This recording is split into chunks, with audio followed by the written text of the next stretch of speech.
नमस्कार, दर्श न्यूज देख रहे हैं आप और मैं हूं आपके साथ स्नेहा मनोज। देखिए, आज का दिन बिहार के लिए काफी ज्यादा अहम है क्योंकि आज चुनाव आयोग के तरफ से वोटर लिस्ट वेरिफिकेशन की प्रक्रिया का जो नया ड्राफ्ट है वो जारी किया जाएगा। और आपको बता दें, ये जो नया ड्राफ्ट है वो 1 अगस्त को जारी यानी आज जारी होने वाला है। और ऐसे में घर घर मतदाता सत्यापन के आधार पर इस लिस्ट को तैयार किया गया है। साथ ही आपको बताएं कि जिस तरीके से बिहार में चुनावी साल है, बिहार विधानसभा का चुनाव होना है, लेकिन इस बीच बिहार में एसआईआर की प्रक्रिया चल रही है, जिसको लेकर के लगातार बिहार के राजनीतिक गलियारों में इसको लेकर के सवाल भी उठाया जा रहा है। विपक्ष जो है वो इसको लेकर के कई सवाल उठाते हुए नजर आ रहा है, तो दूसरी तरफ सत्ता पक्ष इस पर जो सफाई है वो देता हुआ नजर आ रहा है। हालांकि दूसरी तरफ चुनाव आयोग की जो प्रक्रिया है वो लगातार देखने को मिल रही है। और ऐसे में आज का दिन काफी ज्यादा अहम है क्योंकि आज 1 अगस्त को जो घर घर सत्यापन अभियान चलाया गया था, उस आधार पर नया ड्राफ्ट जो है वो वोटर लिस्ट का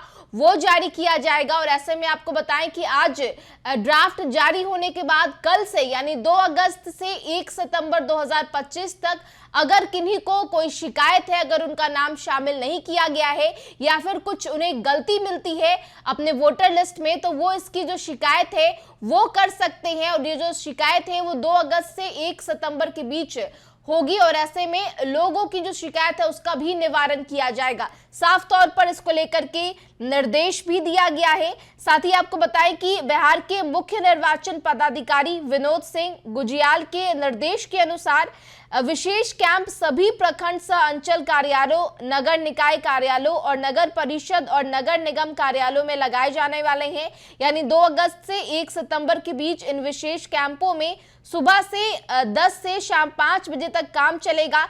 रविवार को भी कैंप में जो कार्यरत कर्मी है वो काम करते हुए नजर आएंगे। इसके अलावा बीएलओ को यह भी निर्देश दिया गया है कि जो लोग दिव्यांग है, बुजुर्ग है, उन्हें किसी प्रकार की समस्या है तो उनके घर जाकर ही उनकी शिकायत का आवेदन ले और उनके समस्याओं का निवारण किया जाए, ताकि उनको वोटर लिस्ट में शामिल होने के लिए किसी भी तरह की कोई भी जो परेशानी है वो ना झेलनी पड़े। इसके साथ आपको ये भी बताते चले कि चुनाव आयोग ने बिहार में वोटर लिस्ट रिवीजन के पहले चरण के आंकड़े के अनुसार कुल मतदाताओं की संख्या घटकर अब 7.24 करोड़ रह गई है, जबकि पहले ये जो आंकड़ा है वो 7.89 करोड़ था। यानी करीब 65 लाख मतदाताओं के सूची से नामों को हटाया गया है। साथ ही आपको बताते चले कि चुनाव आयोग की तरफ से ये कहा गया है कि जिन 65 लाख लोगों को मतदाता सूची से हटाया गया है, उनमें ये जो 65 लाख लोग हैं वो ऐसे हैं जिनकी मृत्यु हो गई है या फिर जिनके दोहरे नाम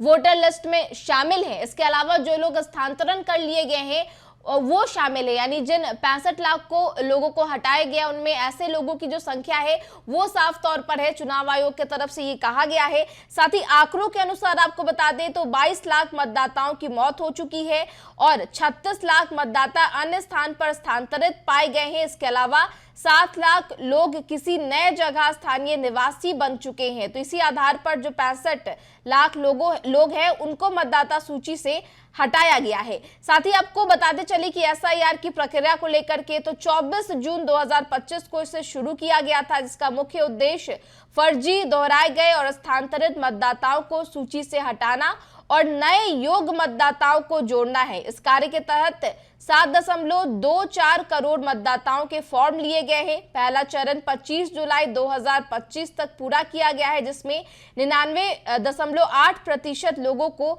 कवर किया गया है। तो लगातार एसआईआर की जो प्रक्रिया है वो लगातार बिहार में देखने को मिल रही है। इसमें सुप्रीम कोर्ट का भी दखल है वो साफ तौर पर देखने को मिल रहा है। सुप्रीम कोर्ट की तरफ से साफ तौर पर यह कहा गया है कि इस प्रक्रिया में जो आधार कार्ड है, राशन कार्ड है और वोटर आईडी कार्ड है उनको भी शामिल किया जाए। उनके तरफ से ये बात कही जा रही है।